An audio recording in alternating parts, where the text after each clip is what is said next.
বিসমিল্লাহির রহমানির রহিম। সম্মানিত দর্শক মণ্ডলী এবং আমাদের সাথে যারা আছেন, মেডিকেল টেকনোলজি সারা বাংলাদেশের যে জাগরণ সৃষ্টি হয়েছে, এই জাগরণের উৎপত্তিস্থল ঢাকা, সবচেয়ে গুরুত্বপূর্ণ ঢাকা মেডিকেল সহ ঢাকার সমস্ত হসপিটাল, ক্লিনিক, সব জায়গা থেকে আমরা অংশগ্রহণ করছি। তারই ধারাবাহিকতায় ঢাকা ডেন্টাল কলেজের অন্যতম আমাদের নেতৃত্ব দিচ্ছেন আমাদের রাজিয়া সুলতানা আপা। রাজিয়া সুলতানা আপা আমাদের সাথে আছেন, সর্বক্ষণ আমাদেরকে সহযোগিতা করছেন, দিক নির্দেশনা দিচ্ছেন।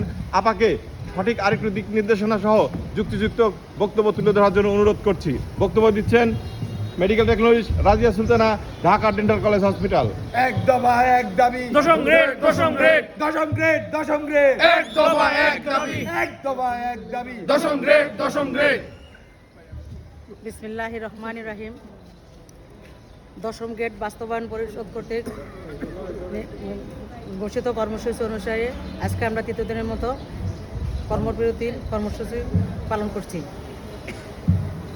আমাদের দশম গ্রেড দীর্ঘদিনের দাবি। এই প্রাণের দাবিটি অর্জনের জন্য আমরা সব রকমের প্রোটোকল মেনটেন করে প্রশাসনিক সমস্ত কাগজপত্র জমা দেওয়ার পরেও এবং এই আমাদের দশম গ্রেড পাওয়ার সাপেক্ষে সব রকম প্রমাণাদি জমা দেওয়ার পরেও বছরের পরে বছর আমাদের এই দাবিটি বাস্তবায়ন হচ্ছে না। আমরা এই না পাওয়ার কারণে আমরা আজকে কর্মবিরতির মতো কর্মসূচিতে বাধ্য। আমরা এই কর্মসূচি পালন করতে যেয়ে অনেক মানুষের ভোগান্তির কারণ হয়ে দাঁড়িয়েছি। অনেক রোগীরা স্বাস্থ্যসেবা নিতে এসে সুবিধা পাচ্ছে না, সেই জন্য আমরা তাদের ব্যথায় ব্যতীত দুঃখে দুঃখিত।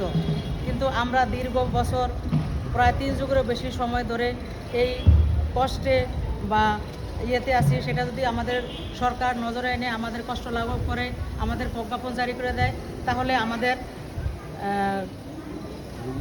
রোগীদের কষ্ট লাঘব হবে এবং আমাদেরও কর্মসূচি প্রত্যাহার হবে, এই বলে আমি বক্তব্য শেষ করছি। ধন্যবাদ রাজিয়া সুলতানা আপাকে তার দিক নির্দেশনামূলক বক্তব্য দেওয়ার জন্য। এবার চাই প্রজ্ঞাপন, এবার চাই প্রজ্ঞাপন, এক দফা এক দাবি, এক দফা এক দাবি। সারা বাংলাদেশের সাথে ঢাকা ডেন্টাল কলেজ হসপিটালও আছে। আমরা আপনাদের সাথে আছি।